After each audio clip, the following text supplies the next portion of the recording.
మత్తయి సువార్త 22వ అధ్యాయం. మత్తయి సువార్త 22వ అధ్యాయం 36 నుంచి 40 వరకు చదువుకుందాం.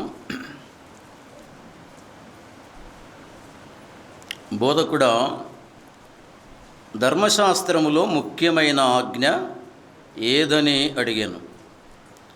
అందుకు ఆయన, నీ పూర్ణ హృదయముతోనూ, నీ పూర్ణాత్మతోనూ, నీ పూర్ణ మనస్సుతోనూ నీ దేవుడైన ప్రభువును ప్రేమింపవలే ననున్నదియే. ఇది ముఖ్యమైనదియు మొదటిదియునైన ఆజ్ఞ. నిన్ను వలె నీ పొరుగువాణ్ణి ప్రేమింపవలెనను రెండవ ఆజ్ఞయు దాని వంటిదే. ఈ రెండు ఆజ్ఞలు ధర్మశాస్త్రం అంతటికిని ప్రవక్తలకును ఆధారమై ఉన్నవని అతనితో చెప్పాను. మత్తయి సువార్త 22వ అధ్యాయం 36 నుంచి మనం చదువుకున్నాం. ఒక వ్యక్తి ప్రభు దగ్గరికి వచ్చాడు. బోధకుడా, ధర్మశాస్త్రంలో ముఖ్యమైన ఆజ్ఞ ఏది అని అడిగాడు. ప్రభు మొత్తం ధర్మశాస్త్రం అంతటిని లేదా బైబిల్ అంతటిని కలిపి 2 ముక్కల్లో చెప్పేశాడు. ఒకటి, దేవుణ్ణి ప్రేమించాలి. 2, మానవుణ్ణి ప్రేమించాలి. 37వ వచనంలో ఏమన్నాడంటే, అందుకు ఆయన, నీ పూర్ణ హృదయముతోనూ, నీ పూర్ణాత్మతోనూ, నీ పూర్ణ మనస్సుతోనూ నీ దేవుడైన ప్రభువును ప్రేమించాలి అనేదే. ప్రియమైన సోదరి సోదరులారా,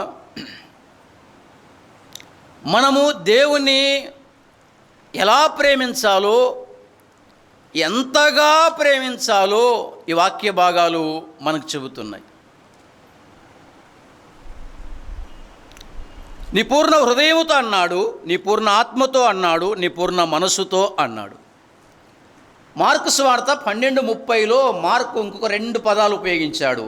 ఏంటంటే, నీ పూర్ణ వివేకముతో, నీ పూర్ణ బలముతో అన్నాడు. అక్కడ ద్వితీయోపదేశకాండం 6వ అధ్యాయం 5లో మోషే మరొక్క పదాన్ని ఉపయోగించాడు. అక్కడ ఇవే మాటలు, కానీ అక్కడ ఉపయోగించిన మరొక్క పదం ఏమిటంటే, నీ పూర్ణ శక్తితో అన్నాడు.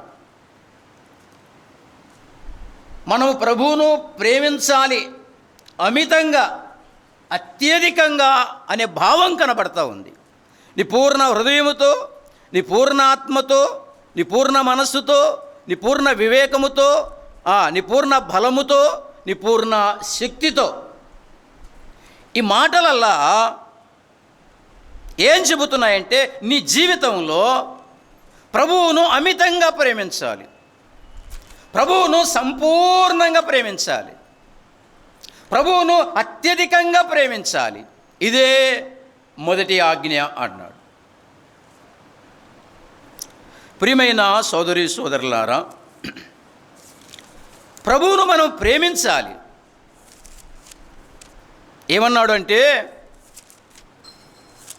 38వ వచనంలో, ఇది ముఖ్యమైనది, మొదటిది అన్నాడు. ఇలా చెప్పుకుందాం, నీ జీవితంలో అన్నిటికంటే ముఖ్యమైనది ప్రభువును ప్రేమించటమే, ఇంకేది లేదు. దీనికంటే ముఖ్యమైనది ఇంకేది లేదు.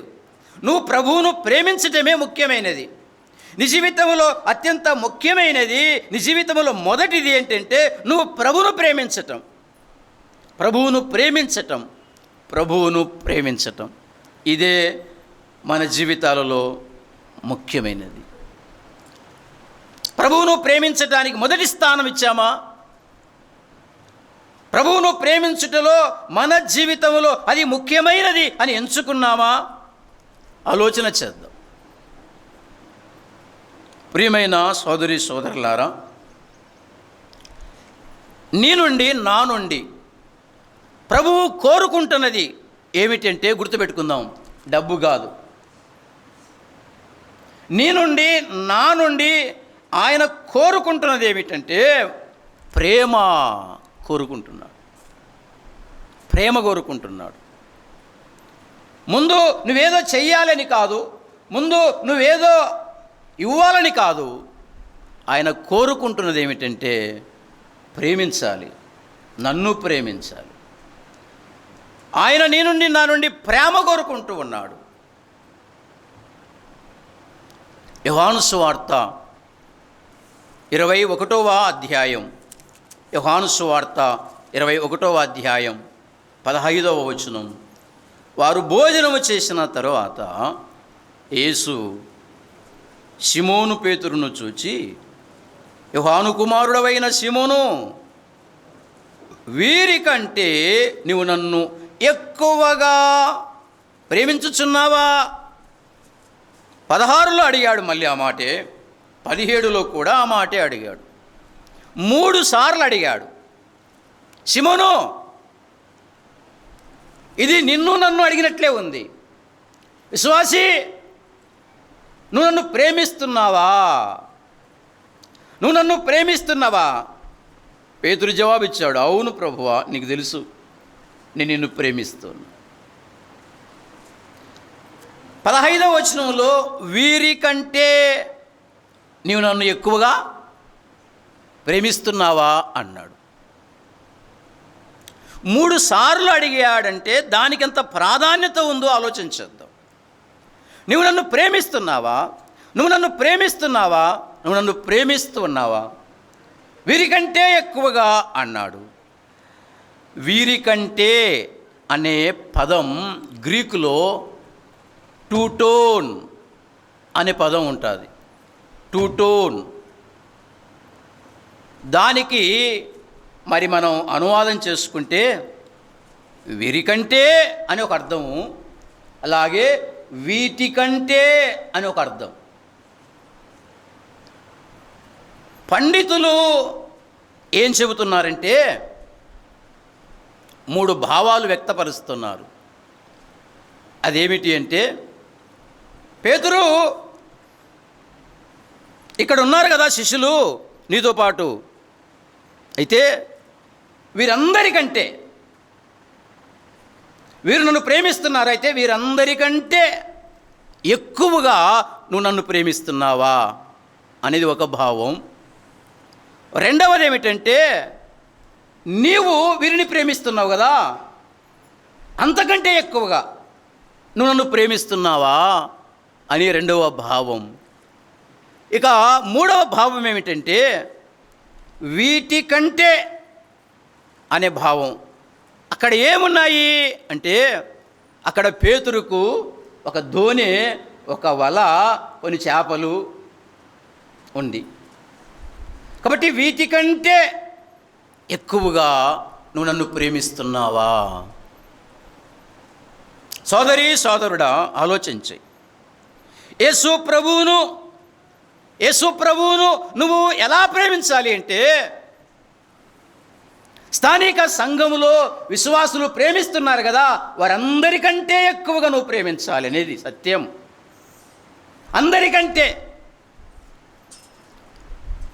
అందరికంటే ప్రభువును నువ్వు ఎక్కువ ప్రేమించే వ్యక్తివిగా ఆలోచన చేద్దాం. వారు ప్రేమిస్తున్నారు నిజమే, వారు ప్రేమిస్తున్నారు, సంఘానికి వస్తున్నారు నిజమే, వారు ప్రేమించి పరిచర్య చేస్తున్నారు నిజమే, కానీ నువ్వు వారందరికంటే ఎక్కువగా ప్రభువును ప్రేమించటం అనేది ఆయన కోరుకుంటున్నాడు. అందరికంటే ఎక్కువగా ప్రేమించాలి, అయిన వారికంటే ఎక్కువగా ప్రేమించాలి. వారు వీరు ప్రేమించిన దానికంటే నీ ప్రేమ ఎక్కువ చూపాలి ఆయన పట్ల. రెండవది, అయిన వారు ఉన్నారే, మనవారు, తల్లి కావచ్చు, తండ్రి కావచ్చు, భార్య కావచ్చు, భర్త కావచ్చు, లేదా పిల్లలు కావచ్చు, లేదా తోటి విశ్వాసులు కావచ్చు. నువ్వు వారి పట్ల ప్రేమ చూపుతున్నావు, మంచిదే. భార్య పట్ల ప్రేమ, భర్త పట్ల ప్రేమ, పిల్లల పట్ల ప్రేమ మంచిదే. కానీ అంతకంటే మిన్నగా, అంతకంటే ఎక్కువగా నువ్వు ప్రభువును ప్రేమించాలి. ఇది ఆయన కోరుకుంటున్నది. ఆలోచన చేద్దాం. ఒకసారి పరిశీలన చేసుకుందాం. మన కుటుంబాన్ని ఎక్కువ ప్రేమిస్తున్నావా, ప్రభువును ఎక్కువ ప్రేమిస్తున్నామా? మన కుటుంబీకులను ఎక్కువ ప్రేమిస్తున్నామా, ప్రభువుని ఎక్కువగా ప్రేమిస్తున్నామా? నాకు తెలిసి చాలామంది కదా అయిన వారినే ఎక్కువ ప్రేమిస్తారు, ప్రభువును తక్కువగా ప్రేమిస్తూ ఉంటారు. ఆలోచన చేద్దాం.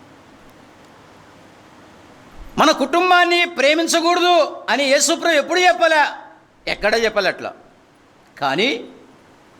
కానీ ప్రభు పట్ల మనము ఎక్కువగా ప్రేమ చూపాలి. ఆయన కార్యాలన్నా, ఆయన పరిచర్య అన్నా, ఆయన పని అన్నా, ఆయన సేవ అన్నా, ఆయన సన్నిధి అన్నా దానికి విలువ ఇవ్వాలి, దానికి ప్రాధాన్యత ఇవ్వాలి. ప్రేమించి ప్రభువును మనము ఎక్కువగా ప్రేమించాలి. నేనంటాను, ఎంత ప్రేమించినా తక్కువే ఆయన ప్రేమ ముందర కదా. ఎంత ప్రేమించినా ఆయన ప్రేమ ముందర తక్కువే. ఎందుకు? ఆయన ప్రేమించి ఏం చేశాడు? ప్రాణం పెట్టాడు. అది నువ్వు నేను ప్రాణం పెడదామా? సరిగ్గా కూడికలకు రావడం చేత కాదు, కూడికలకు రావటం చేత కాదు, పరిచయం చేయడానికి చేత కాదు.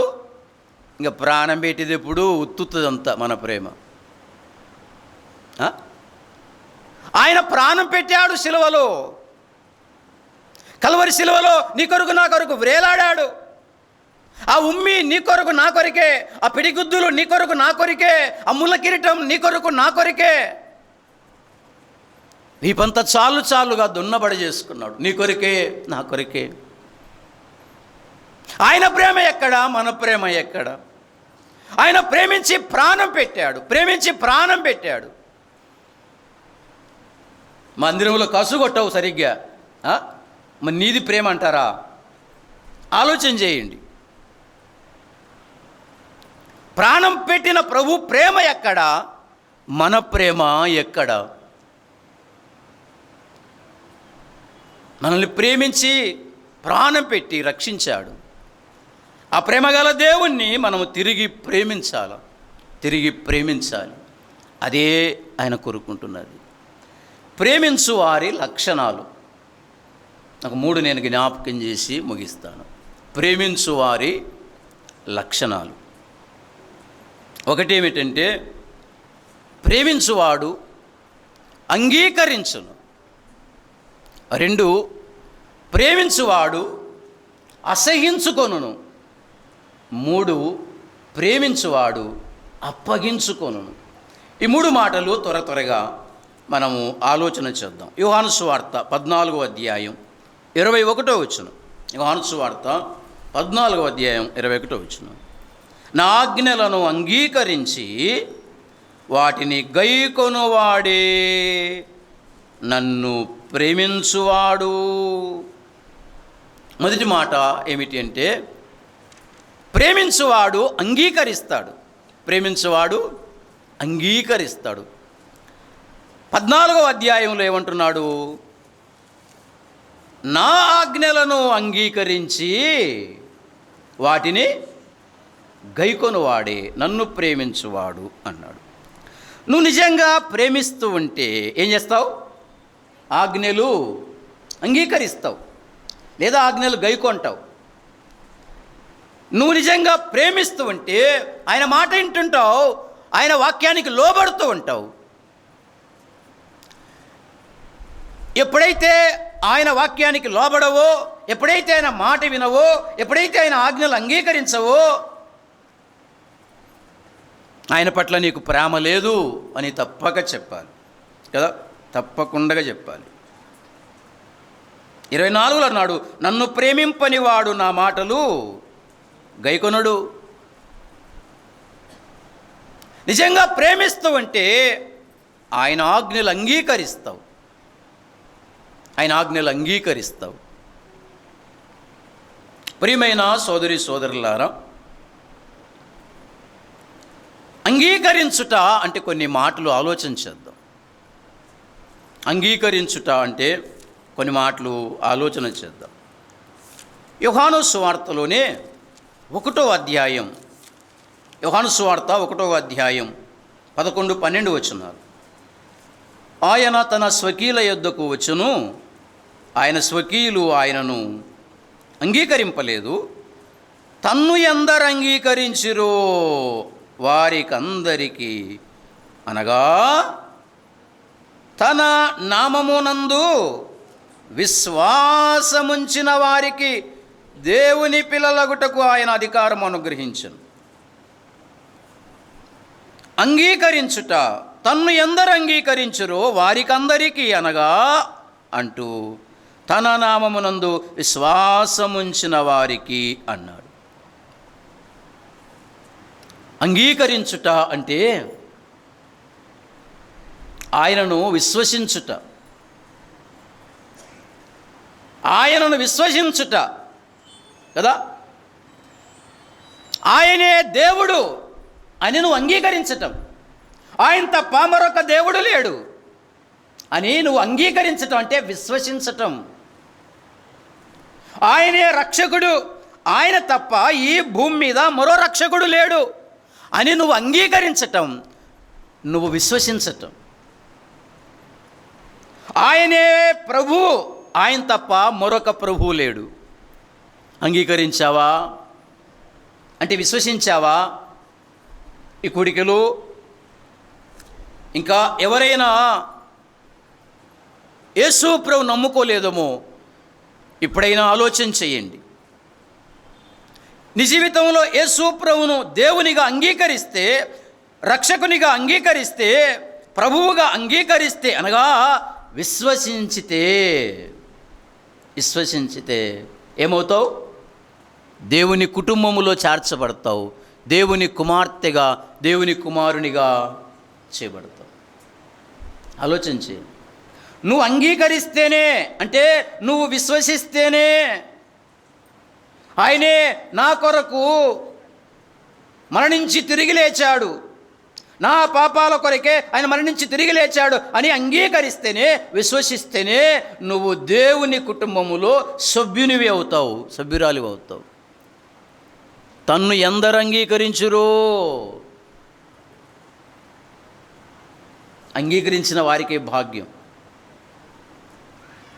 యేసు ప్రభు నన్ను రక్షించాడు, నేను అంగీకరించాను.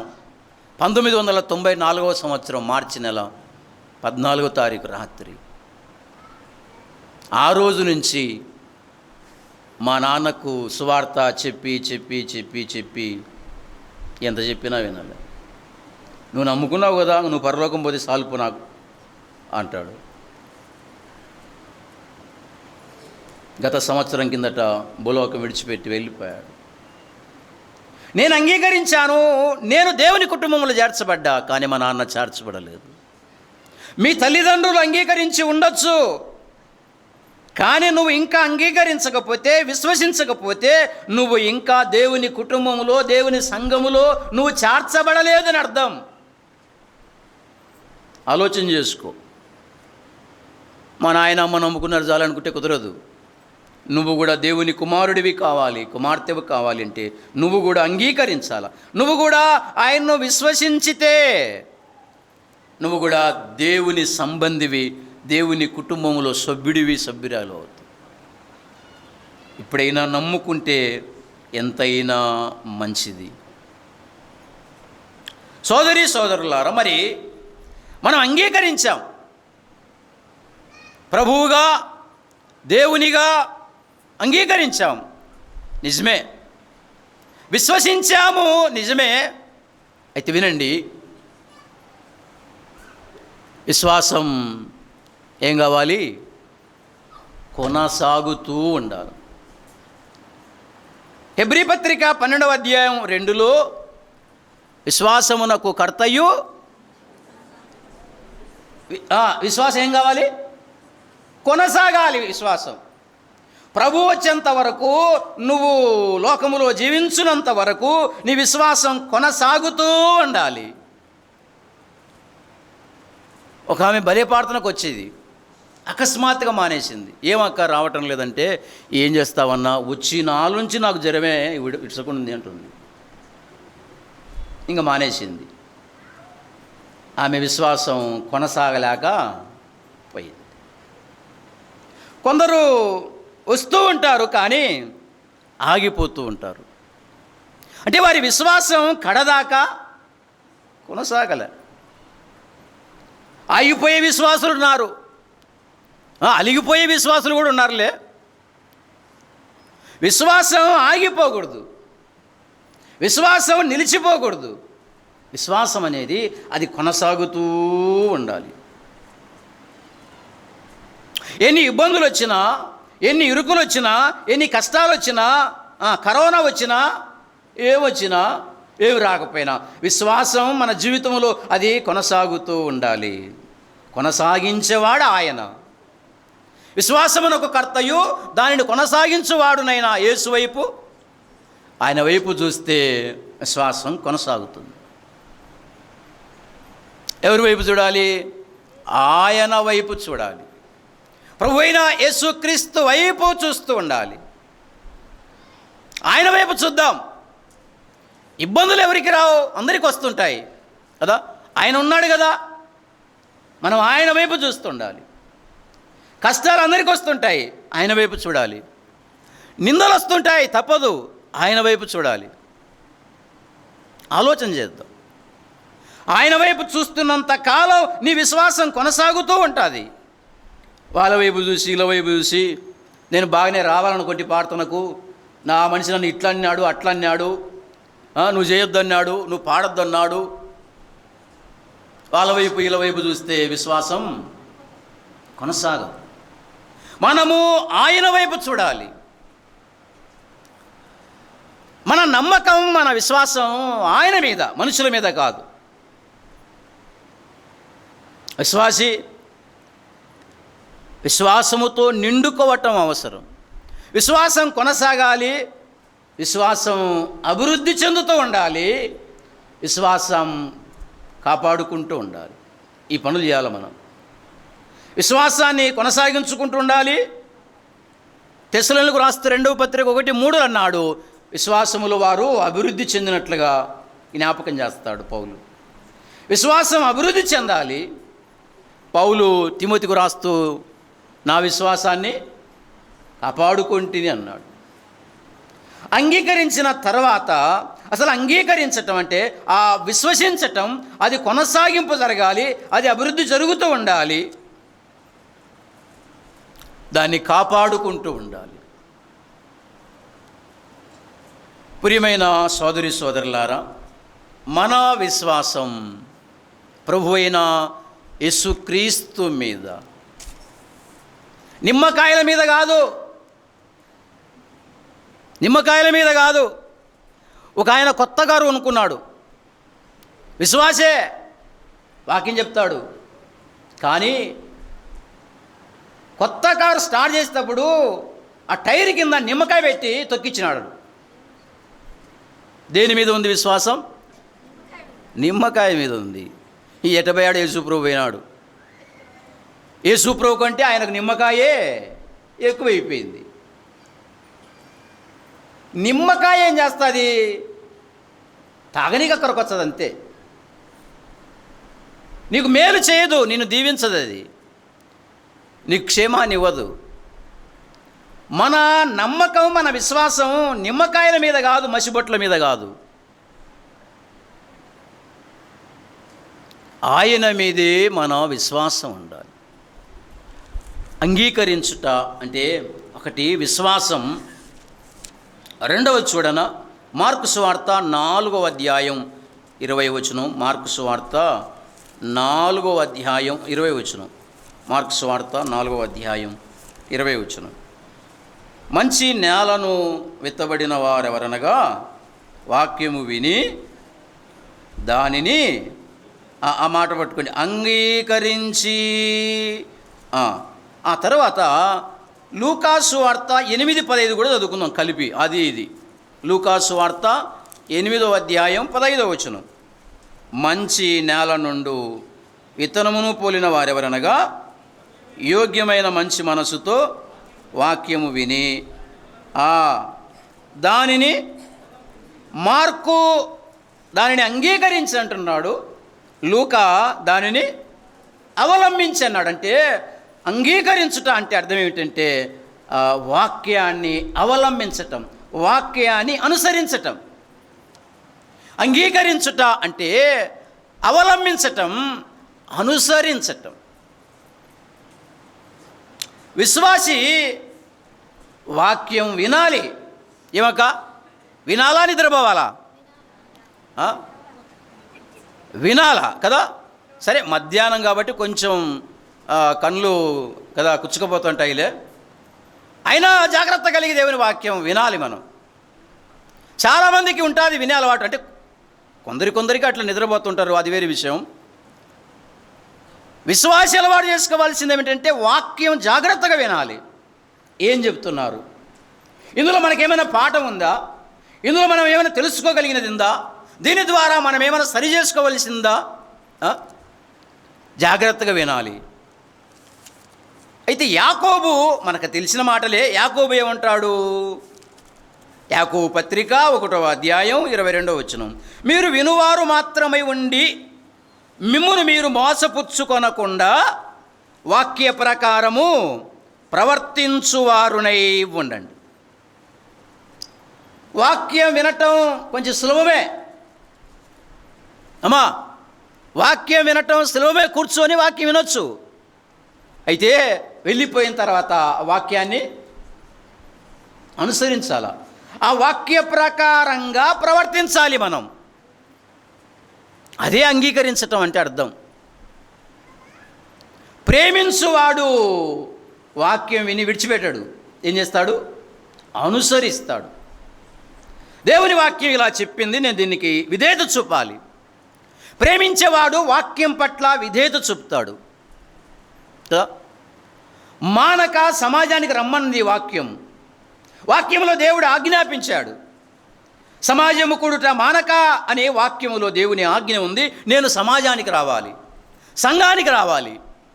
ఎన్ని పనులున్నా, మా చుట్టాలు ఎంతమంది వచ్చినా సరే నేను సంఘానికి వెళ్ళాలి అనే దేవుని ఆజ్ఞ అని దానికి విధేయత చూపటమే నువ్వు నిజంగా ప్రేమిస్తూ ఉన్నట్టు. నువ్వు విన్న వాక్యానికి దాన్ని అనుసరించటం, ఆ వాక్య ప్రకారంగా నువ్వు ప్రవర్తిస్తున్నావా? వాక్య ప్రకారంగా వాక్యాన్ని మనం అనుసరించాలి, వాక్య ప్రకారంగా మనము జీవించాలి. ప్రియమైన సోదరి సోదరులారా, ఆలోచించదు. ఇంకెంత వాక్యం విన్నా, ఎన్ని కూడికల్లో విన్నా, వాక్యాన్ని మనం అనుసరించకపోతే, అవలంబించకపోతే వ్యర్థమైపోతుంది. కాబట్టి వాక్యాన్ని మనం అనుసరించే వారంగా కదా, కలహానికి దూరంగా ఉండమన్నాడు. మనకెందుకు కొట్లాటలు, మనకెందుకు అసూయలు, దూరంగా ఉండాలి. అప్పుడే నువ్వు వాక్యాన్ని అనుసరిస్తున్నట్టు, అప్పుడే నువ్వు ప్రభువును ప్రేమిస్తూ ఉన్నట్లు. నా ఆజ్ఞలు అంగీకరించి వాటిని గైకొనువాడే నన్ను ప్రేమించువాడు. వాక్యానికి విధేయత చూపటం, దేవుని మాటకు లోబడటం, ప్రేమించు వారి లక్షణాలు ఇవి. గుర్తుపెట్టుకుందాం. వాక్యానికి విధేయత, వాక్యానికి లోబడటం, వాక్యానుసారంగా మనం అనుసరించటం. రాజుల మొదటి గ్రంథం 5వ అధ్యాయం. అంగీకరించుట అంటే మరొక అర్థం చూడండి. రాజుల మొదటి గ్రంథం 5వ అధ్యాయం 8వ వచనం. సొలొమోనునకు ఈ వర్తమానము పంపెను, నీవు నా యొద్దకు పంపిన వర్తమానమును నేను అంగీకరించి తిని, దేవదారు మ్రానులను గూర్చియు సరళపు మ్రానులను గూర్చియు నీ కోరిక అంతటి ప్రకారము నేను చేయించెదను. హీరాముకు సొలొమోను వర్తమానం పంపాడు. హీరాము, నేను మందిరం కట్టబోతున్నాను, నాకు పలాని అవి కావాలి, నువ్వు పంపించన్నాడు. ఆ వర్తమానము పంపించినాడు. హీరాము దాన్ని విన్నాడు. ఆ వర్తమానం విని నువ్వు నా యొద్దకు పంపిన వర్తమానము నేను అంగీకరించి తినంటున్నాడు. అంగీకరించటం అంటే అర్థం ఏంటంటే, సొలొమోను ఏం కోరుకున్నాడో, సొలొమోను ఏం ఆలోచించాడో దాని అంతటి ప్రకారం చేయటం. కాబట్టి అంగీకరించుట అంటే అర్థం ఏమిటంటే, నువ్వు ఆయన ఆజ్ఞలు, ఆయన వర్తమానం వినబడుతుందిగా, ప్రతి ఆదివారం ఆయన వర్తమానం వినబడుతుంటుంది నీకు కదా. ఆయన వాక్యం వినబడుతుండగా, ఆయన వర్తమానం వినబడుతుండగా నువ్వు అంగీకరించటం అంటే అర్థం ఏమిటంటే, నీ పట్ల ఆయనకి ఏ కోరిక ఉందో, నీ పట్ల ఆయనకి ఏ చిత్తం అయితే ఉందో, ఆయన కొరకు నువ్వేం చేయాలనుకుంటున్నావో ఆయన కోరుకుంటున్నాడు. నువ్వెలా ఉండాలో, ఆయన ప్రణాళిక నువ్వెలా నెరవేర్చాలో, ఆయన ఉద్దేశాలు నువ్వెలా నెరవేర్చాలో ఆయనకు ఒక చిత్తం ఉంది, ఒక ఆలోచన ఉంది, ఒక కోరిక ఉంది. అది నువ్వు దాని అంతటి ప్రకారం నెరవేర్చటమే అంగీకరించటం. సోదరి సోదరుడా, నిన్నెందుకు రక్షించాడో తెలుసా? ఖచ్చితంగా నీ పట్ల ఏదో ఒక ఉద్దేశం ఉంది. నిన్ను ఊరికే తీసుకొచ్చి ఇక్కడ పెట్టలేదు. ఎవరిమైనా నీ పట్ల ఒక ప్రణాళిక ఉంది, నీ పట్ల ఆయనకు ఒక ఉద్దేశం ఉంది. అది నువ్వు నెరవేర్చాలని ఆయన కోరుకుంటున్నాడు. అది ఆయన చిత్తం. అపోస్తలుల కార్యముల గ్రంథం 13వ అధ్యాయం 22వ వచనంలో రాయబడిన మాట చూడండి, ఎంత చక్కని మాటో. అపోస్తలుల కార్యముల గ్రంథం 13వ అధ్యాయం 22వ వచనం. తర్వాత అతనిని తొలగించి దావీదును వారికి రాజుగా ఏర్పరచును, మరియు ఆయన, నేను యెస్సై కుమారుడైన దావీదును కనుగొంటిని, అతడు నా ఇష్టానుసారుడైన మనుషుడు, అతడు నా ఉద్దేశములన్నీ నెరవేర్చునని చెప్పి అతనిని గురించి సాక్ష్యం ఇచ్చెను. దావీదు గురించి చెబుతున్నాడు కదా, అతడు నా ఇష్టానుసారుడైన మనుష్యుడు, అతడు నా ఉద్దేశములన్నీ, దేవుడు ఏం కోరుకున్నాడో, దేవుని కోరిక ఏమిటో, దేవుని చిత్తం ఏమిటో దావీదు నెరవేర్చేవాడు. ఎప్పుడు? దావీదు దేవుని ఇష్టానుసారుడు కాబట్టి. అమ్మా, ఆయన ఉద్దేశం, ఆయన కోరిక నువ్వు ఎప్పుడు నెరవేర్చగలవు? నీ ఇష్టానుసారంగా ఉన్నప్పుడు కాదు, గుర్తుపెట్టుకో. నీ ఇష్టానుసారంగా సంఘములో ఉన్నంతకాలం ఆయన ఉద్దేశం, ఆయన కోరిక నువ్వు ఏమీ చేయలేవు. సంఘములో మన ఇష్టం కాదు, దేవుని ఇష్టం కదా. నా ఇష్టాన్ని చంపివేసుకోవాలి. ప్రభువా, నీ ఇష్టమేమిటో, నీ కోరిక ఏమిటో, నీ చిత్తం ఏమిటో దాన్ని నెరవేర్చడానికి నన్ను ఉపయోగించుకో. ఆలోచించేద్దాం. నీ ఇష్టానుసారంగా వస్తూ పోతూ ఉంటే నీ ఇష్టమే కదా. ఆరాధన 9 గంటల కంటే 9:30కు రావటం నీ ఇష్టమే. 11 గంటలకు ముగింపు అంటే 10:30కు లేచిపోవటం నీ ఇష్టమే. పాటలు పాడేటప్పుడు రావటం నీ ఇష్టమే. కానికేసి లేచిపోవటం నీ ఇష్టమే. నీ ఇష్టానుసారంగా నీ విశ్వాస జీవితాన్ని కొనసాగించుకుంటుంటే నువ్వేమి నెరవేర్చగలవు? ఆయన చిత్తాన్ని నువ్వేం చేయగలవు? ఏమి చేయలేవు. ఒట్టిది ఊక నమ్ముకున్నావు అంతే. ఆయన ఇష్టానుసారంగా నువ్వు జీవించినప్పుడే ఆయన ఉద్దేశం, ఆయన సంకల్పం నీ ద్వారా నెరవేర్చుకుంటాడు ఆయన. కాబట్టి అంగీకరించుట అంటే ఆయన చిత్తం లేదా ఆయన కోరిక నెరవేర్చటం. రెండవ మాట 97వ కీర్తన 10వ చరణం. 97వ కీర్తన 10వ చరణం. యెహోవాను ప్రేమించువారలారా, చెడుతనమును అసహించుకొనుడి.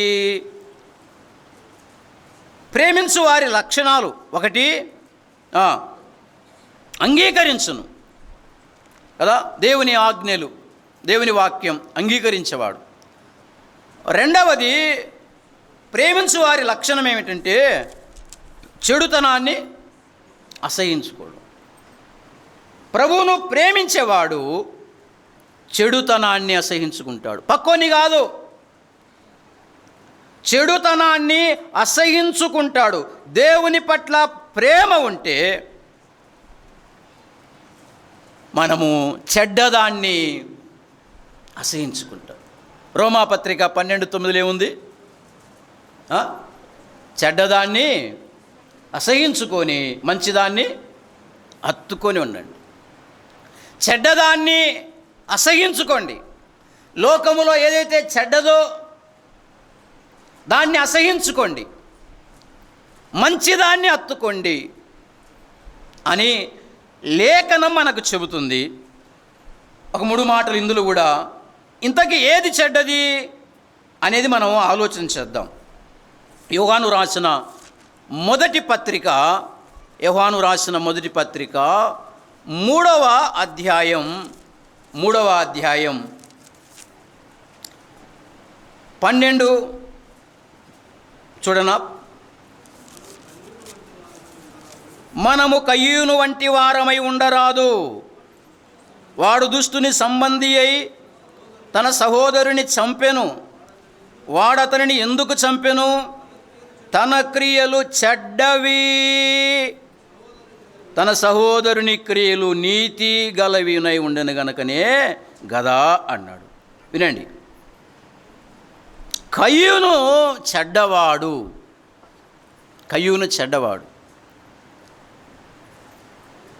ఏమిటి ఇతనిలో ఉన్న చెడ్డ అంటే తన సహోదరుణ్ణి ప్రేమించలేకపోయాడు. తన సహోదరుని చూసి అసూయపడ్డాడు. తన సహోదరుని ప్రేమించలేకపోయాడు. తన సహోదరుని చూసి ఓర్వలేకపోయాడు. తన సహోదరుని అర్పణ అంగీకరించబడితే తట్టుకోలేకపోయాడు, ఓర్వలేకపోయాడు. ఇది కయ్యూనులో ఉన్న ఒక చెడ్డ గుణం. ఇతరులను చూసి అసూయపడటం, ఇతరులను ప్రేమించలేకపోవటమే చెడ్డది అని చెప్పాలి. ఆలోచన చేద్దాం.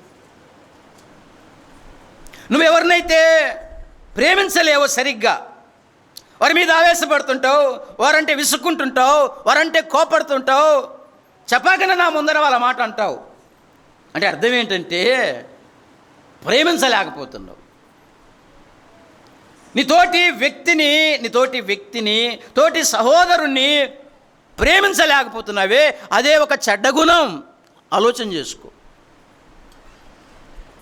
ప్రియులారా.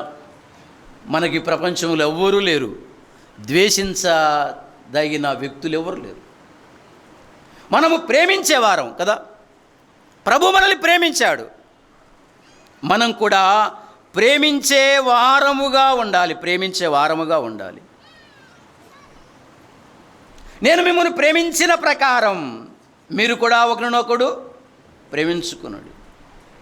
కాబట్టి ఎక్కడైతే ప్రేమించలేకపోతుంటామో, ఎవరినైతే ప్రేమించలేకపోతుంటామో అంటే లోపల వారంటే సరిపడదు, వారి మాటలంటే గిట్టవు, వారిని మనం ప్రేమించలేకపోతున్నాం అని, వారిని చూసి ఓర్వలేకపోవట, అసూయపడుట కయ్యూనులో ఉన్న చెడ్డ గుణం ఇదే. ప్రేమించలేకపోయాడు కదా, తన తమ్ముణ్ణి ప్రేమించలేకపోయాడు. చెడ్డ గుణం. దీన్ని మనం అసహించుకోవాలి. వారు ఎవరన్నా కానీ మనము ప్రేమించేవారంగా, మనకు కీడు చేసినా పర్వాలేదు, మనం మాత్రం ద్వేషించకూడదు కదా. శత్రువులను సహితం ప్రేమించమన్నాడు ప్రభు. శత్రువులనే ప్రేమించమన్నప్పుడు విశ్వాసుల్ని ప్రేమించకపోతే ఎట్లా? కొన్ని సంఘాలలో వందనాలు కూడా చెప్పుకోరు తెలుసా? కొన్ని సంఘాలలో వందనాలు కూడా చెప్పుకోరు. ఆయన ముఖం అటు తిప్పుకుంటాడు, ఈయన ముఖం ఇటు తిప్పుకుంటాడు. పాట పాడాలంటే బ్రహ్మాండంగా పాడతాడు. మళ్ళా వందనాలు చెప్పుకోలేని తత్వం ఇంకెక్కడ ప్రేమకు తావుంది? తోటి సోదరునికి వందనాలు చెప్పటానికి కూడా ఇష్టపడకపోతే ఇంకేం ప్రేమిస్తున్నట్టు నువ్వు? అది చెడ్డ గుణం. ప్రభువును ప్రేమించేవాడు అయితే దాన్ని అసహించుకోవాలి. యోహాను రాసిన మొదటి పత్రికలోనే 4వ అధ్యాయం 20 అన్నాడు, ఎవడైనను నేను దేవుణ్ణి ప్రేమించుచున్నానని చెప్పి తన సహోదరుణ్ణి ద్వేషించిన ఎడల అతడు అబద్ధికుడగును. తాను చూచిన తన సహోదరుని ప్రేమింపనివాడు తాను చూడని దేవుణ్ణి. ఒకవేళ నువ్వు ద్వేషిస్తూ ఉంటే, ఆ మనిషికి అసలు వందనాలే చెప్పకూడదు అని అనుకుంటుంటే, ఆ వ్యక్తితో అసలు మాట్లాడకూడదు అనుకుంటుంటే, ఆ వ్యక్తి ఇంట్లో కాలు కూడా పెట్టకూడదు నేను అని అనుకుంటుంటే అర్థం ఏంటో తెలుసా? అసలు నీకు ప్రభు మీదే ప్రేమ లేదు. అందుకే వ్యక్తి పట్ల అట్లున్నావు. తోటి విశ్వాసిని, తోటి సోదరుణ్ణి ప్రేమించలేకపోతే నువ్వు ప్రభువును కూడా ప్రేమించటంలే. పాట పాడవా అంటే బ్రహ్మాండంగా పాడతావు, పరిచర్య చేయమంటే చేయవచ్చు. తోటి వ్యక్తిని ప్రేమించువాడే ప్రభువును ప్రేమించేవాడు. ప్రభువును ప్రేమించే ప్రతి వ్యక్తి తోటి వ్యక్తిని కూడా ప్రేమించాలి. ప్రేమించలేని గుణం ఉందే, దాన్నే చెడ్డ గుణం అంటారు. యాకోబు మరొక అర్థం చెబుతున్నాడు, మరొక చెడ్డ గుణాన్ని జ్ఞాపకం చేస్తున్నాడు. యాకోబు పత్రిక 4వ అధ్యాయం 16వ వచనం. ఇప్పుడైతే మీరు మీ డమ్మముల యందు అతిశయపడుచున్నారు, ఇట్టి అతిశయమంతయు చెడ్డది అన్నాడు.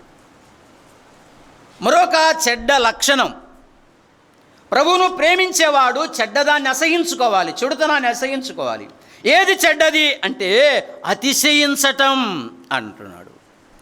మీ డంబముల యందు మీరు అతిశయపడుతున్నారు, ఇట్టి అతిశయం ఆ చెడ్డది అన్నాడు. సోదరి సోదరులారా, మనం అతిశయించవలసింది మనకున్న దాన్ని బట్టి కాదు. మనం అతిశయించవలసింది ఎక్కడ అంటే ప్రభువును బట్టే అతిశయించాలి కదా. మనము సిలువ యందే అతిశయించాలి, ప్రభువును బట్టే అతిశయించాలి. యిర్మీయా గ్రంథం 9వ అధ్యాయం 23వ వచనంలో ఇలా జ్ఞాపకం చేశాడు. యిర్మీయా గ్రంథం 9వ అధ్యాయం 23, యెహోవా ఇలాగూ సెలవిచ్చుచున్నాడు, జ్ఞాని తన జ్ఞానమును బట్టియు సూర్యుడు తన శౌర్యమును బట్టియు అతిశయింపకూడదు, ఐశ్వర్యవంతుడు తన ఐశ్వర్యమును బట్టి అతిశయింపకూడదు కదా. వినండి, చాలామంది తమ జ్ఞానాన్ని బట్టి అతిశయిస్తూ ఉంటారు. ఇంకా నా మాదిరి ఇంకెవరు పాడలేరు అన్న ఒక అతిశయం, ఇంకా నా మాదిరి ఇంకెవరు వాక్యం చెప్పలేరు అన్న అతిశయం ఉంది కూడా చాలామంది లోకంలో. తనకున్న వరాన్ని బట్టి, తనకున్న జ్ఞానాన్ని బట్టి అతిశయించేవారు ఉన్నారు. అది చెడ్డ గుణం. తనకున్న ఆస్తిని బట్టి, తనకున్న ఐశ్వర్యాన్ని బట్టి, తనకున్న బలగాన్ని బట్టి, తనకున్న అధికారాన్ని బట్టి అతిశయించే మనుషులు ఉన్నారు, లోకములో ఉన్నారు. సంఘాలలో లేరా అంటే సంఘాలలో కూడా ఉంటారు.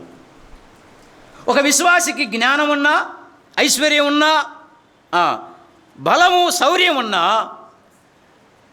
ఏమన్నాడంటే 24లో అతిశయించువాడు దేనిని బట్టి అతిశయింపవలెననగా భూమి మీద కృప చూపుచు నీతి న్యాయములు జరిగించుచున్న యెహోవాను నేనే అని గ్రహించి నన్ను పరిశీలనగా తెలుసుకొనుటను బట్టియే అతిశయింపవలెను, అట్టి వాటిలో నేను ఆనందించువాడనని యెహోవా. మనము ప్రభువును బట్టి అతిశయించాలి. ఈ భూమి మీద మనకు ఆయన కృప చూపుతూ ఉన్నాడు, మనకు కృప చూపుతూ ఉన్నాడు. జ్ఞానం ఇచ్చాడా? ఇది దేవుని కృప. వరం ఇచ్చాడా? పాడటానికి బాగా, ఇది దేవుని కృప. ఆస్తి ఇచ్చాడా? ఇది దేవుని కృప.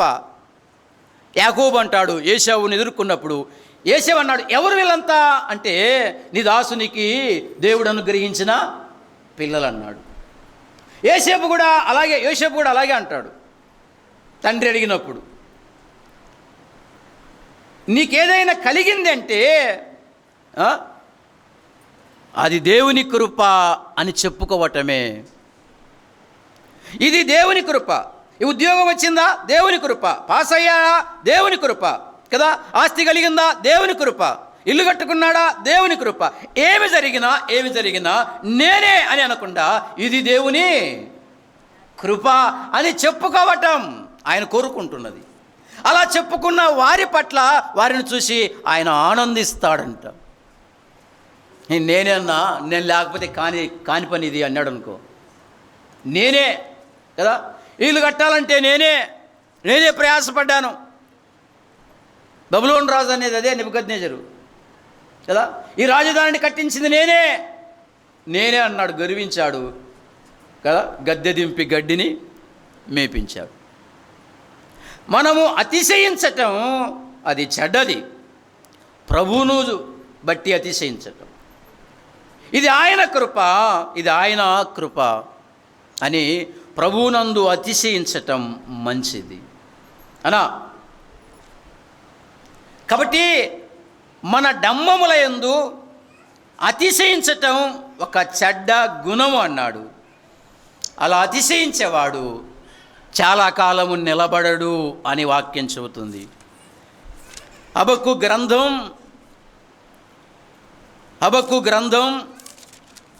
2వ అధ్యాయం 5వ వచనం చూడనా. మరియు ద్రాక్షారసము మోసకరము, తనను బట్టి అతిశయించువాడు నిలువడు. అతిశయించేవాడు వరాన్ని బట్టి, ఆస్తిని బట్టి, అంతస్తును బట్టి, అధికారాన్ని బట్టి, హోదాను బట్టి అతిశయించేవాడు చాలా కాలము భక్తిలో నిలవడు, విశ్వాసంలో నిలవడు, సంఘంలో నిలబడకుండా పోతాడు. ఆలోచన చేద్దాం. కాబట్టి అతిశయం అనేది అది ఒక చెడ్డది, దాన్ని అసహించుకోవాలి.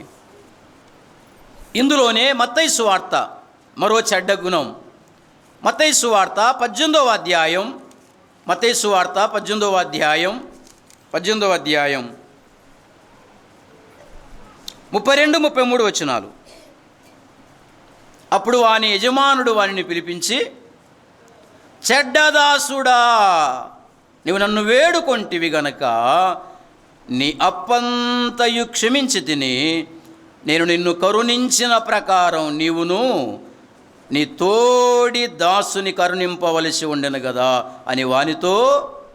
వినండి అమ్మా, ఇటువైపు చూడండి. ఒక యజమాని కింద దాసులు ఉన్నారు. అందులో 2. మొదటి దాసుడు యజమానునికి అప్పుపడ్డాడు.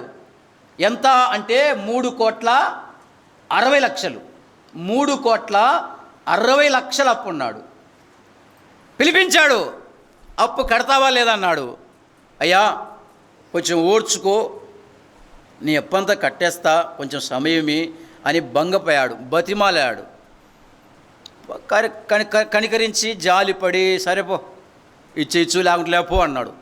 అంటే క్షమించేశాడు ఆ దాసుని. ఆ దాసుడు బయటికి వెళ్ళాడు. బయటికి వెళ్ళిన తర్వాత ఇంకొక దాసుడు ఉన్నాడే, తోటి దాసుడు. ఆ వ్యక్తికి 50 రూపాయలు అప్పు ఉన్నాడు. 50 రూపాయలే అప్పు. పిలిపించాడు, రే కడతావా లేదా 50 రూపాయలు అంటే, కడతానైనా కొంచెం ఆగు, కొంచెం టైమి, నీ 50 రూపాయలు తీర్చేస్తా అంటే, లేదు కడతావా లేదని గొంతు పట్టుకున్నాడు. క్షమించలేకపోయాడు. ఈ సంగతి చెప్పారు యజమానునికి. పిలిపించాడు, రేయ్ ఏం పనికి మాలినవిరా నువ్వు, ఇంత చెడ్డబుద్ధి నీ దగ్గర ఉందని నేను అనకలే. 3,60,00,000 నువ్వు నాకు అప్పుంటే నేను క్షమించానే, 50 రూపాయలు నువ్వు క్షమించలేకపోయావా, చెడ్డదాసుడా అన్నాడుగా. ఏది చెడ్డది అంటే క్షమించలేక, తోటి వ్యక్తిని క్షమించలేకపోతే గుర్తుపెట్టుకో, అదే చెడ్డ గుణం. నేను అనిండొచ్చు కాదనం, నీ మీద నిందలేసి ఉండొచ్చు కాదనం, నీకు విరోధంగా మాట్లాడి ఉండొచ్చు కాదనం. కానీ దేవుని వాక్యం నీకు నాకు చెప్పేది ఏమిటంటే, నువ్వు క్షమించు కదా. ప్రభు నిన్ను క్షమించిన ప్రకారంగా మీరు కూడా ఒకరినొకరు క్షమించుకోండి. లేదన్నా నేను మర్చిపోను, ఆ రోజు అట్లన్నాడు ఇట్లన్నాడు అని అంటే మాత్రము దాన్ని చెడ్డ గుణం అంటారు. గుర్తుపెట్టుకో. క్షమించలేకపోవటం, క్షమించడానికి మనసు లేకపోవటం. అసలు కొందరు క్షమించలేరు. కాదులేన్నా ఆ రోజు నన్ను అట్ట చేశాడు ఇట్ట చేశాడు, నాకు చాలా నష్టం చేశాడు, నన్ను అష్ట కష్టాల పాలు చేశాడు, 10 మందిలో నన్ను అవమానం చేశాడు. ఇంక పోయినంతకాలం అదే మనసులో కుమిలిపోతూ ఉంటుంది. క్షమించలేకపోతూ ఉన్నాడు. గుర్తుపెట్టుకుందాం, క్షమించలేని గుణం అదొక చెడ్డ గుణం. దాన్ని మనం అసహించుకోవాలి. ప్రభు మనల్ని క్షమించాడు, మనం కూడా క్షమించాలి. ఇంక మనసులో పెట్టుకోకూడదు, క్షమించటం. 3వ మాట చెప్పి నేను త్వరగా ముగించేస్తాను. ఎఫెసీ పత్రిక 5వ అధ్యాయం. ఎఫెసీ పత్రిక 5వ అధ్యాయం 27. అటువలే క్రీస్తు కూడా సంఘమును ప్రేమించి అది కలంకమైనను ముడతైనను అట్టిది మరి ఏదైనా లేక పరిశుద్ధమైనది గాను నిర్దోషమైనది గాను మహిమగల సంఘముగాను ఆయన తన ఎదుట దానిని నిలువబెట్టుకొనవలనని వాక్యముతో ఉదక స్నానము చేత దానిని పవిత్రపరిచి పరిశుద్ధపరచుటకై దాని కొరకు తన్ను తాను అప్పగించుకొనెను. ప్రేమించు వారి లక్షణం 3వది ఏమిటంటే అప్పగించుకుంటారు. మన ప్రభువు మనల్ని ప్రేమించి మన కొరకు సిలువకు అప్పగించుకున్నాడు కదా. ఆయన ప్రేమించి మన కొరకు కల్వరి సిలువకు అప్పగించుకున్నాడు. సోదరి సోదరులారా, నీకు నాకు ప్రభువు మీద ప్రేమ ఉంటే మనం కూడా కదా ప్రభువుకు అప్పగించుకోవాలి. రోమీలకు రాసిన పత్రిక 6వ అధ్యాయం చూడండి, 13వ వచనం. రోమీలకు రాసిన పత్రిక 6వ అధ్యాయం 13వ వచనం. మరియు మీ అవయములను దుర్నీతి సాధనములుగా పాపమునకు, గుర్తుపెట్టుకుందాం, పాపానికి అప్పగించొద్దు. అయితే మృతులలో నుండి సజీవులమనుకొని మిమ్మల్ని మీరే దేవునికి అప్పగించుకొనుడి. మీ అవయవములను నీతి సాధనములుగా దేవునికి అప్పగించుడి.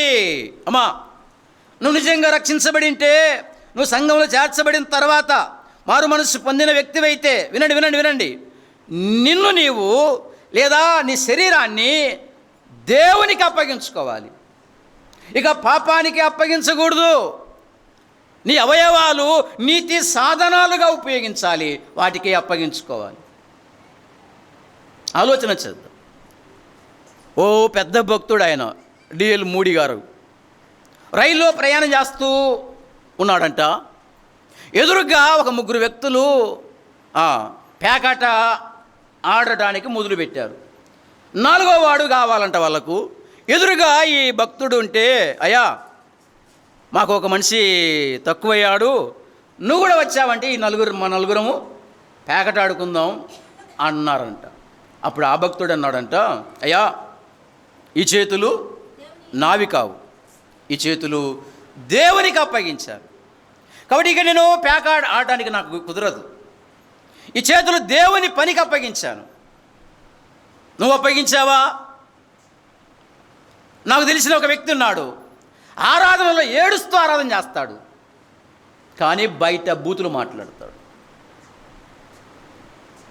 ఆరాధనలో కన్నీరు పెడతాడు, కానీ బూతులు మాట్లాడుతున్నాడు. నోరును పాపానికి కాదు, నోరు ఉన్నది తిట్టడానికి కాదు, వాళ్ళ వీళ్ళను దూషించటానికి కాదు, ప్రభువును స్తుతించటానికి.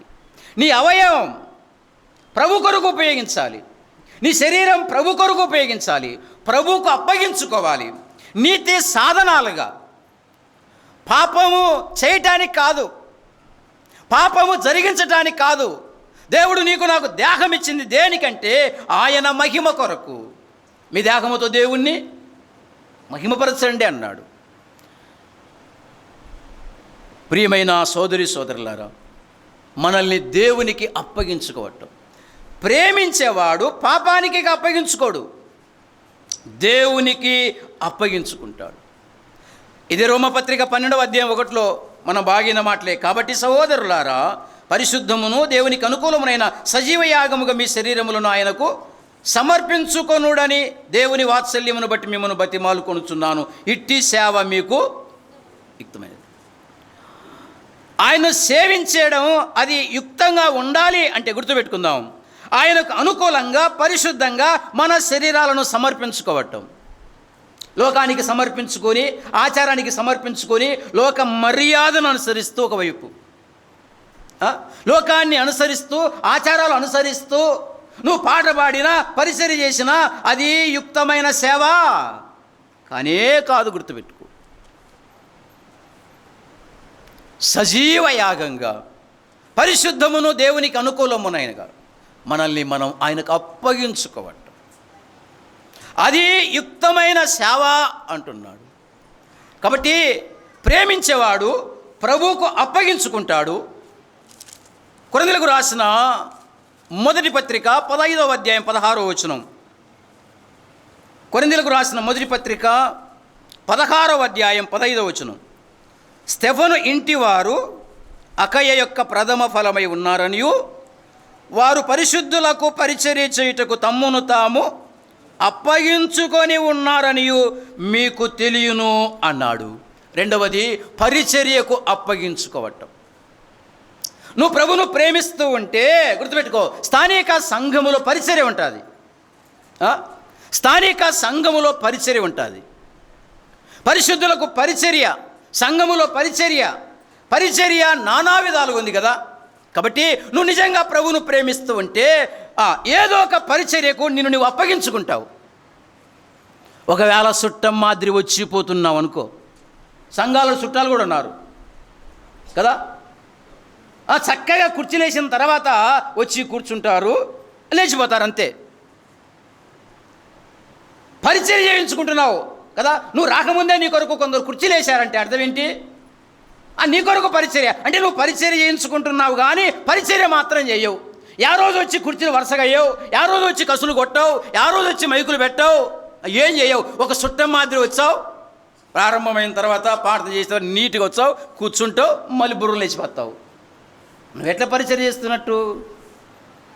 యేసు ప్రభువు అన్నాడు, పరిచర్య చేయించుకొనుటకు రాలేదు, పరిచర్య చేయుటకు ప్రాణం ఇచ్చుటకు వచ్చాడు. ఆయన పరిచర్య చేయించుకోవటంలే, పరిచర్య చేశాడు. ఆయన నడుము వంచాడు, శిష్యుల పాదాలు కడిగాడు. నడుము వంచి ఎప్పుడైనా కసు కొట్టావా? ఎప్పుడైనా పని చేశావా? ఏదైనా జరిగించావా? ఆలోచించి. పరిచర్య ధర్మం అనేది ఒకటి నియమించాడు దేవుడు. కొలసీ పత్రిక 4వ అధ్యాయం 17 అన్నాడు, 13 చూడండి. చూడండి, ఎపిసి పత్రిక లేదా కొలసీ పత్రిక 4వ అధ్యాయం 17వ వచనం, 2 మాటలు చదువుకుందాం. కొలసీ పత్రిక 4వ అధ్యాయం 17వ వచనం. మరియు ప్రభువునందు నీకు అప్పగింపబడిన పరిచర్యను నెరవేర్చుటకు దానిని గూర్చి జాగ్రత్త పడుమని అర్కిప్పుతో చెప్పుడి అన్నాడు. ప్రభువులో నీకు ఏం అప్పగించబడిందో, అమ్మా అయా నేను ముగిస్తున్నా, నీకు ఏమి వరం ఇచ్చాడో, నీకే సామర్థ్యం ఇచ్చాడో, నీకేం పరిచర్య అప్పగించబడిందో అది గుర్తించి చేస్తే సంఘానికి ప్రయోజనం కలుగుతుంది. ఎపిసి పత్రిక చూడండి, ఎపిసి పత్రిక 4వ అధ్యాయం 13వ వచనం. పరిశుద్ధులు సంపూర్ణులగునట్లు క్రీస్తు శరీరము క్షేమాభివృద్ధి చెందుటకును పరిచర్య ధర్మము జరుగుటకును ఆయన కొందరిని అపోస్తలుగాను, కొందరిని ప్రవక్తలుగాను, కొందరిని సువార్తికులుగాను, కొందరిని కాపరులుగాను, ఉపదేశులుగాను సంఘము క్షేమాభివృద్ధి చెందుటకు పరిచర్య ధర్మం నియమించాడు. వినండి, సంఘం క్షేమం పొందాలి అంటే నువ్వు పరిచర్య చేయాలా. అట్లా నువ్వు సంఘములో పరిచర్య చేస్తూ ఉంటే నీకు అప్పగించబడింది ఏదో నీకు అప్పగించింది కాదు. గుర్తుపెట్టుకో, వరము లేకపోయినా నేను చేస్తానంటే దానివల్ల నష్టమే, ఖచ్చితం నష్టమే. నీకు నియమించబడింది ఏదో, నీకు నియమించబడింది, నీకు అప్పగించింది ఏదో, ఆ పని నువ్వు చేయటానికి సంసిద్ధం. అయితే దానివల్ల సంఘానికి ప్రయోజనం ఉంది, సంఘానికి మేలు ఉంది, నీకు కూడా మేలు దీవెన ఉంది. నీకు అప్పగించకపోయినా చేస్తానంటే కదా, వాక్యవరం చెప్పడానికి నీకు లేకపోయినా ఏం చెప్తాను నిలబడి అంటే దానివల్ల గలిబిలే అవుతుంది కదా. పాడటానికి ఆ వరం లేకపోయినా పాడితే గలిబిలే అవుతుంది. నీకు ఏమి వరం ఇచ్చాడో దేవుడు దాన్ని గుర్తించి ఆ పరిచర్యకు నువ్వు అప్పగించుకుంటే భంగపోవడం కాదు కదా. స్టెఫను కుటుంబం అకయ్యలో తమ్మును తామే అప్పగించుకున్నారు. ఈరోజు ఏం చేయాలి? భంగపోవాలి అంటే ఇక్కడ లేదేమో మా సైడు లేదా మా సంఘంలో నువ్వు ఈ పని చేద్దురా అన్న, నువ్వు ఈ పని చేద్దురా అన్న, నువ్వు రా అన్న అని భంగపోవాలి. నిన్ను పిలిపించుకోవటం కాదు, భంగపోవటం కాదు, నువ్వే ముందుకు రావాలి. పరిచర్య చేయడానికి నేను రెడీగా ఉన్నా, నాకు ఏ పని అప్పగిస్తారో అప్పచెప్పండి. అప్పుడు సంఘానికి క్షేమం, నీకు క్షేమం. కాబట్టి పరిచర్య చేయటానికి అప్పగించుకోవాలి. ఒక మాట చెప్పి నేను ముగిస్తున్నా. మత్తయి సువార్త 25వ అధ్యాయం 14వ వచనం. పరలోక రాజ్యం ఒక మనుషుడు దేశాంతరమునకు ప్రయాణమై తన దాసులను పిలిచి తన ఆస్తిని వారికి అప్పగించినట్లుండును. తర్వాత కింద 20వ వచనం. అప్పుడు 5 తలాంతులు తీసుకున్న వాడు మరి 5 తలాంతులు తెచ్చి, అయ్యా నీవు నాకు 5 తలాంతులు అప్పగించితివే, అవియుగాక మరి 5 తలాంతులు సంపాదించి తిని అనెను. వినండి, లెక్క అప్పగించాలి. ఒకరోజు దేవుని దగ్గర నిలబడి మనం అప్పగించాలి, మనము అప్పగించుకోవాలి. ఏంటి? నీకు ఏ ఆస్తి ఇచ్చాడో, నీకు ఏ డబ్బు ఇచ్చాడో, నీకే వరం ఇచ్చాడో, నీకేది సామర్థ్యం ఇచ్చాడో అది నువ్వు ఎంత దేవుని కొరకు ఉపయోగించావో, నీ ఆస్తి దేవుని కొరకు ఎంత ఖర్చు పెట్టావో, నీ సామర్థ్యం దేవుని కొరకు ఎంత ఖర్చు పెట్టావో, నీ వరం దేవుని కొరకు ఎంత వాడుకున్నావో, ఇవన్నీ ఒకరోజు లెక్క అప్పగించాలి. రోమాపత్రిక 14:12 అన్నాడు. ఆ మాట చూసి ప్రార్థన చేద్దాం. రోమాపత్రిక 14:12 అన్నాడు. రోమాపత్రిక 14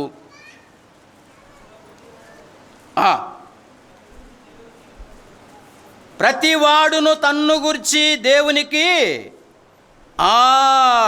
లెక్క అప్పగింపవలెను. చాలు సోదరి సోదరుడా, ఆలోచన. దేవుడు నీకు ఆస్తి ఇచ్చాడంటే నీకోసం కాదు, గుర్తుపెట్టుకో, దేవుని కోసం. నీకు సామర్థ్యం ఇచ్చాడు, జ్ఞానం ఇచ్చాడంటే నీకోసం కాదు, దేవుని కొరకు ఉపయోగిస్తావని.